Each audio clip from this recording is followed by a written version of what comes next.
Hello guys, welcome back to my YouTube channel. So guys, ఇది నేను అరుణాచలానికి వెళ్ళే ఒక రోజు ముందు రైల్వే స్టేషన్ బయట తీస్తాను గైస్ వీడియో. సో అరుణాచలంలో ఎలా నా ఎక్స్పీరియన్స్ చెప్తాను. సో గైస్, అక్కడికి వెళ్ళే టైంలో మధ్యలో ఒక టీ తాగుదాం అనేసి ఒక టీ షాప్కి వెళ్ళి టీ తాగాం గైస్. చాలా టేస్టీగా ఉంది గైస్. తమిళనాడులో నిజంగా ఇదే ఫస్ట్ టైం అనమాట నాది. సో ఈవినింగ్ 6 PM అరుణాచలంకి చేరుకున్నాం గైస్.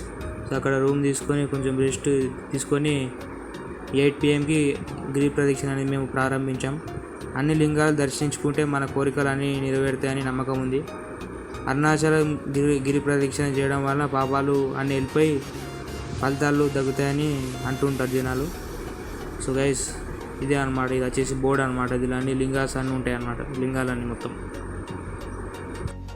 సో గైస్, ఇది వచ్చేసి వర్ణలింగం దగ్గర దిగిన ఫోటో గైస్. సో నేనైతే అన్ని లింగాలన్నీ దర్శించాను. సో కానీ ఫోటో మాత్రం ఇది ఒక్కటే దిగాను గైస్. సో గైస్, అయితే కుబేరలింగం తర్వాత ఒక స్పెషల్ దారిలో మోక్ష మార్గం అనేది ఉంటుంది. సో అక్కడికి వెళ్తే మోక్షమాస అని అంటారు చాలామంది.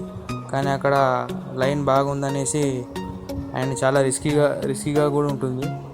అక్కడ లోపలికి వెళ్తే బయటకు రావడం కూడా కష్టంగా ఉంటుంది అనేసి నేను అక్కడ స్కిప్ చేశాను అనమాట గైస్. సో ఎక్స్పీరియన్స్ అయితే చాలా బాగుంది గైస్ నాకైతే. గైస్, ఇంకోటి ఏంటంటే నేను చెప్పడం మర్చిపోయింది ఏంటంటే, ఇది మొత్తం చెప్పులు లేకుండా గిరి ప్రదక్షిణ చేయాలి గైస్. సో మేమైతే నైట్ టైంలో చేసాం గైస్. సో మధ్యాహ్నం అలా పొద్దున్న టైంలో చేస్తుంటే బాగా ఎండ కొడుతుంటే బాగా ప్రాబ్లం అయ్యేది. అంతే గైస్. మరి వీడియో నచ్చినట్లయితే లైక్ చేయండి, షేర్ చేయండి. అండ్ నా ఛానల్ కొత్తగా వచ్చినట్లయితే సబ్స్క్రైబ్ చేయండి గైస్.